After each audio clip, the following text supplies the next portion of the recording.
السلام علیکم ورحمۃ اللہ وبرکاتہ۔ ڈیلی ون پیج کے شعبے سے آج کے پیج کا نمبر ہے 543، سورۃ المجادلہ۔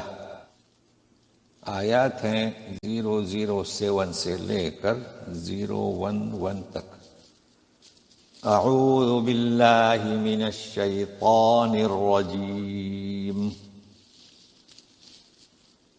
أَلَمْ تَرَ أَنَّ اللَّهَ يَعْلَمُ مَا فِي السَّمَاوَاتِ وَمَا فِي الْأَرْضِ مَا يَكُونُ مِن نَّجْوَىٰ ثَلَاثَةٍ إِلَّا هُوَ رَابِعُهُمْ وَلَا خَمْسَةٍ إِلَّا هُوَ سَادِسُهُمْ وَلَا أَدْنَىٰ مِن ذَٰلِكَ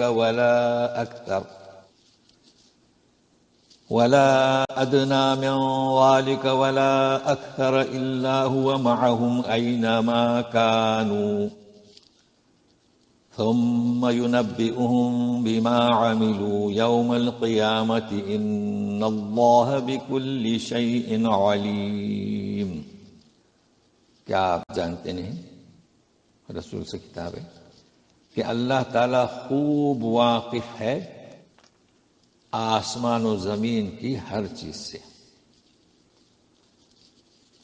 ما یکون من نجوا، اب نجوا کا ذکر ہو رہا ہے۔ نجوا یعنی کانا پھوسی کرنا، سرگوشیاں کرنا، دو افراد تین افراد آپس میں چپکے سے جو باتیں کرتے ہیں، تو کوئی بھی کانا پھوسی ہو یا سرگوشی ہو، تین لوگ اس میں ہوں تو چوتھا اللہ ہوا، یعنی اللہ، اور اگر پانچ ہیں تو چھٹا اللہ۔ اس سے کم ہو یا زیادہ، مگر ہے کہ اللہ ان کے ساتھ ہے جہاں کہیں بھی ہوں۔ تو سب سے پہلے کانا پھوسی کرنا، اور یہاں جو تعداد بتلائی گئی اس کا مطلب یہ نہیں ہے کہ یہی تعداد میں اللہ کی معیت ہے، نہیں، یعنی کوئی بھی تعداد ہو، زیادہ ہو کم ہو، یعنی اللہ کی معیت جانتے ہیں۔ یہ عقیدے کی بات ہے، اللہ تعالیٰ ہمارے ساتھ مادی طور پر نہیں رہتے، یہ تو اللہ تعالیٰ پر ہمارا جو ایمان ہے اس کی ذات بہت بلند ہے، ہم اس چیز کو سمجھ نہیں سکتے کہ وہ ہمارے ساتھ کیسے ہیں۔ البتہ محققین نے جو بتلایا ہے کہ وہ اپنی قوت سماعت، قوت رؤیت، یعنی اوپر سے عرش پر سے وہ ہمارے حرکات کو خوب جانتے ہیں، یہ معیت سے مراد ہے۔ اچھا، اینما کانو، جہاں بھی ہوں یعنی چاہے خلوت میں ہوں، جلوت میں ہوں، اندھیروں میں ہوں، اجالوں میں ہوں، صحراؤں میں ہوں، شہروں میں ہوں، یہ مراد ہے۔ اور پھر اللہ تعالیٰ انہیں جتلائیں گے، بتائیں گے، باخبر کریں گے جو کچھ کہ انہوں نے کیا ہے قیامت کے دن، اس لیے کہ اللہ تعالیٰ خوب واقف ہے ہر چیز سے۔ تو اس آیت میں اللہ تعالیٰ کا لامحدود علم بیان کیا گیا ہے۔ اب یہ کہ ہم نہیں سمجھ سکتے اس کا علم، وہ علام الغیوب ہے۔ اور سرگوشی کرنا ظاہر ہے کہ اسلام کے خلاف ہے تو برا ہے، رسول کے خلاف ہے تو برا ہے، اور مسلمانوں کے بھلائی کے لیے تو اچھا ہے۔ دونوں قسم کی سرگوشیاں ہیں، تو اب پہلے منافقین کی سرگوشی کی قباحت اور پھر مسلمانوں کو ترغیب دی جا رہی ہے کہ بھلے کاموں میں اختیار کریں سرگوشیاں۔ تو سنیے،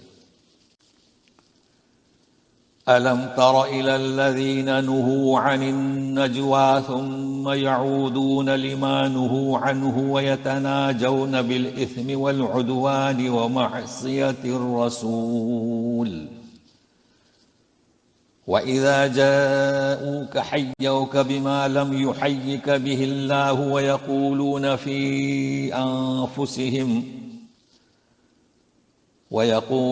فِي أَنفُسِهِمْ لَوْلَا يُعَذِّبُنَا اللَّهُ بِمَا نَقُولُ حَسْبُهُمْ جَهَنَّمُ يَصْلَوْنَهَا فَبِئْسَ الْمَصِيرُ۔ کیا جانتے ہیں آپ، جو لوگ منع کرنے کے بعد بھی سرگوشی کرتے تھے، یعنی انہیں منع کیا گیا تھا، رسول نے منع کیا تھا، یہ کون لوگ تھے؟ منافقین اور یہود۔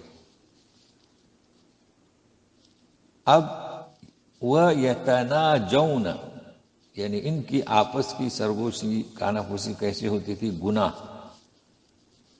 اور دشمنی مسلمانوں کے ساتھ اور رسول کی نافرمانی۔ رسول نے جب منع کیا تھا پھر بھی کانافوسی کرنا تو نافرمانی ہوئی، اور گناہ کے کام کہ لوگوں کو اسلام میں داخل ہونے سے کیسے روکا جائے، اور مسلمانی سے دشمنی۔ اچھا، ایک اور چیز بتلائی جا رہی ہے کہ جب یہی منافقین اور یہود آتے تھے آپ کے پاس، وَإِذَا جَاءُوكَ، تو وہ تحیہ، دیکھو حیوک، حیو کے معنی دعا اور تحیہ اور سلام بھی، تو آپ کے لیے دعا دیتے تھے، سلام بھی دعا ہے، تو آپ کو سلام کرتے تھے، آپ کو دعا کرتے تھے ان الفاظ سے جس سے اللہ نہیں کرتا۔ میں اللہ تعالیٰ نے کیا بتلایا کہ السلام علیک یا السلام علیکم، تو وہ کہتے تھے السلام علیک، تو اس طریقے سے وہ لفظ کو مروڑ دیتے تھے، تو ان کی حقیقت کو بیان کیا جا رہا ہے۔ اچھا، پھر وہ کہتے تھے یعنی اپنے جی میں، وَيَقُولُونَ فِي أَنفُسِهِمْ کہ ہم یہ جو یہ حرکت کر رہے ہیں اللہ ہمیں عذاب کیوں نہیں دیتا؟ اب دیکھیے جرأت، ایک تو گناہ، نافرمانی، رسول کی مخالفت، اور سلام جو ہے حرف کو میں لچک پیدا کر کے بجائے سلام کے السام یعنی ہلاکت، اور پھر کہتے ہیں کہ اللہ ہمیں ہلاک کیوں نہیں کرتا، عذاب کیوں نہیں دیتا؟ تو ان کے لیے تو بس جہنم کافی ہے، داخل ہوں گے اس میں، بہت ہی برا ٹھکانہ ہے۔ اب مسلمانوں کو ہدایت دی جا رہی ہے، یا ایھا الذین آمنوا اذا تناجیتم فلا تتناجوا بالاثم والعدوان ومعصیۃ الرسول فلا تتناجوا بالإثم والعدوان ومعصية الرسول وتناجوا بالبر والتقوى واتقوا الله الذي إليه تحشرون۔ اے ایمان والو، جب تم سرگوشی کرو تو گناہ، دشمنی، رسول کی مخالفت میں مت کرو، بلکہ بھلائی اور پرہیزگاری، یعنی باتیں کرو تو بھلائی کی، پرہیزگاری کی۔ دیکھیے مسلمانوں کے بھلائی کے لیے کچھ سوچ رہے ہیں تو فوراً اعلان نہیں کرتے نا، آپس میں مشورہ کرتے ہیں کہ کیا کیا جائے کل یا آج، تو یہ ہے بھلائی۔ اور پرہیزگاری کی بات کہ مسلمانوں کو پرہیزگاری کی کیسی نصیحت کی جائے، کیسے آمادہ کیا جائے، مطلب ہے کہ بہترین کانافوسی، مقاصد جو اس کے اچھے ہوں، ہمیشہ اللہ تعالیٰ کے لیے تقوی اختیار کیجیے، اس لیے کہ اسی کی طرف اکٹھا کر کے جاؤ گے۔ اب سرگوشی دو ہوتی ہے، بھلی اور بری، تو بری جو ہے منافقین یہود کرتے تھے، اور مسلمانوں کو حکم ہو رہا ہے کہ تم بھلی اختیار کرو، تو اب جو بری سرگوشی ہے اس کے بارے میں کہا جا رہا ہے کہ یہ تو شیطان کی جانب سے ہوتی ہے۔ انما النجوى من الشيطان ليحزن الذين آمنوا وليس بضارهم شيئا إلا بإذن الله وعلى الله فليتوكل المؤمنون۔ دیکھیے یہ بری سرگوشی کانافوسی شیطان کی جانب سے، تاکہ غمزدہ ہوں ایمان والے، انہیں دکھ پہنچے۔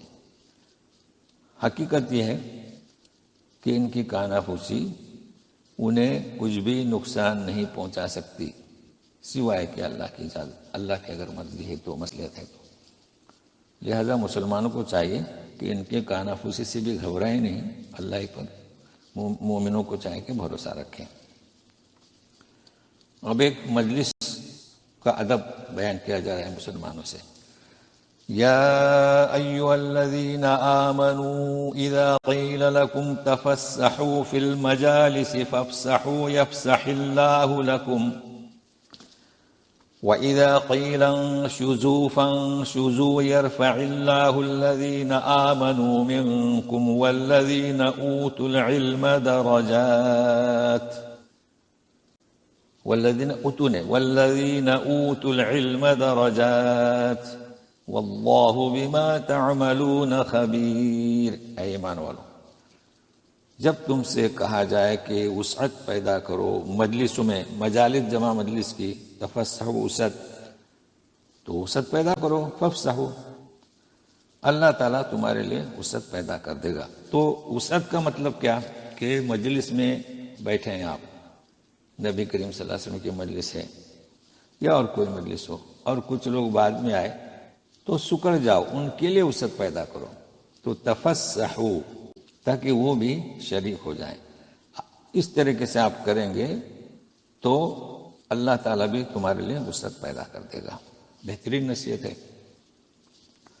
اور جب کہا جائے کہ اٹھ جاؤ، اٹھ کھڑے ہو تو اٹھ جاؤ، مطلب ہے کہ مجلس ختم ہوئی، برخاست ہوئی، اب وہاں بیٹھے رہنا اور صاحب خانہ کو تکلیف دینا بہتر نہیں، اٹھ جائیے، ادب سکھلایا جا رہا ہے۔ تو اللہ تعالیٰ درجے اب بلند کرتا ہے تم میں سے ایمان والوں کے اور جنہیں علم دیا گیا ہے، درجات، یعنی یرفع اللہ الذین آمنوا منکم والذین اوتوا العلم درجات، درجے بلند کرتا ہے۔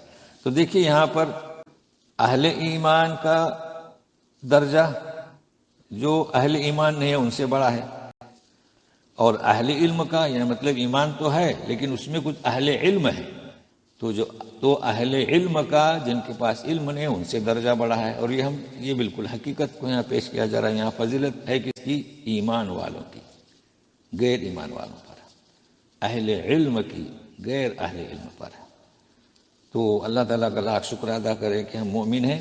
اب اس کے بعد قرآن اور احادیث صحیحہ سے علم حاصل کرنے کی کوشش کریں، تو اس درجے تک اللہ تعالیٰ ہمیں پہنچائے، اس سے امید رکھیں۔ واللہ بما تعملون خبیر، اور تم جو کچھ بھی اعمال کرو گے اس سے وہ خوب اچھی طرح باخبر ہے۔ تو آج اتنا ہی، پھر کل ملیں گے۔ والسلام علیکم ورحمۃ اللہ وبرکاتہ۔